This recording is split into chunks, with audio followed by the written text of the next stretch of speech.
Good afternoon, everyone, and thank you so much for joining us here for this news digital update for WTOC. I'm Mike Sela.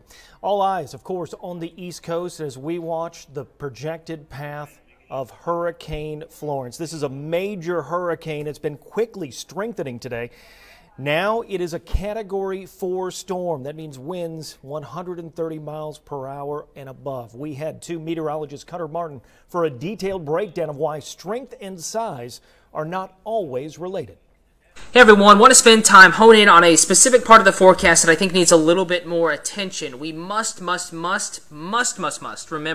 that the size of a storm does not equal the strength of a storm system. Size and strength are two totally different characteristics when it comes to tropical cyclones. For example, some of the strongest in recorded history, like Andrew, 92, of course, remember that destruction in South Florida. One of the most powerful recorded hurricanes in modern history in the Americas was actually one of the smallest. It was a very tight, compact circulation.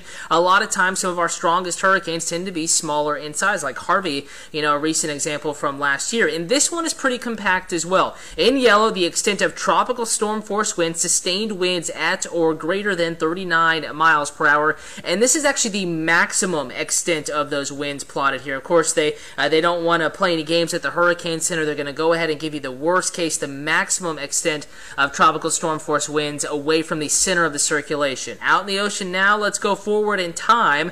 Of course, approaching landfall Thursday afternoon. And notice where we are, coastal empire and low country. Assuming a more north and northwestward heading, the tropical storm force winds would spare the low country and coastal empire entirely. On the west side, we would have breezy winds, sure, maybe gusts 20 to 30 miles per hour. They'd be offshore against the waves, pushing some of the marsh water actually out to sea, depending on what sort of tide level rise we have with this storm passing to our north. So just want to let you know, incredibly intense hurricane, but not the biggest hurricane. We saw those huge issues with Irma, even though it was so far away, because it was a big hurricane. Opposite is true here. This one, of course, a little bit closer to us, but also much smaller in size. So that is something to think about here. It may not be that far up the road as the crow flies, but tropical storm force winds are not forecast to extend that much further beyond the rain bands or the intense area of weather there closer to the center of circulation. So just a note for you, if you have any questions, feel free to ask below. Of course,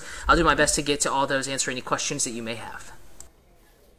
All right, thank you, Cutter.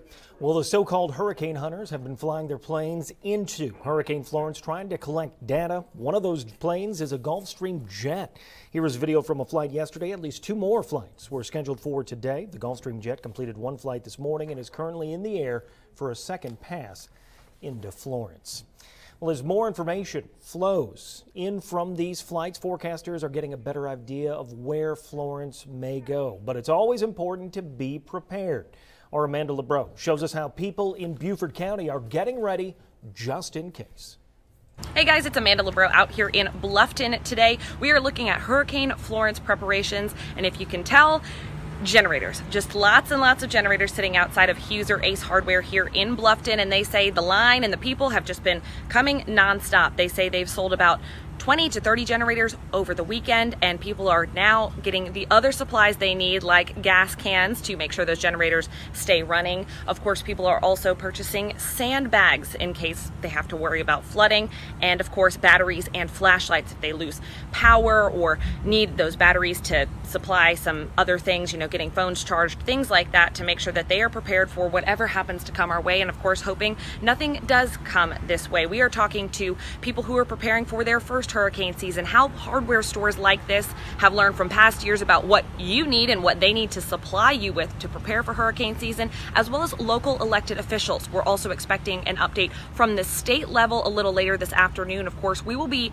keeping you posted on WTOC.com, the app, online and on air, as we get more information to make sure you're prepared for whatever comes our way. And while Hurricane Florence is setting its eye on the Carolinas, today marks 1 year since another hurricane impacted us right here on the Georgia coast. Hurricane Irma made landfall a year ago today. Tonight on WTOC, we're going to be taking a look back at the preparations and damage from the storm, so make sure you tune in tonight at 7 as we look at Irma's impact as well as continue to follow Florence. We're going to have a live stream coverage coming up of a press conference from the Chatham Emergency Management Agency. That will be at 3 p.m. We're going to have that live here on WTOC.com as well as on Facebook and Twitter. Again, that's at 3. SEMA going to be talking about the next steps for any potential effects from Florence for our area. That's at 3. We're going to have more of the news coming up at 4 p.m. on WTOC TV. For the Digital News Update, I'm Mike Sela.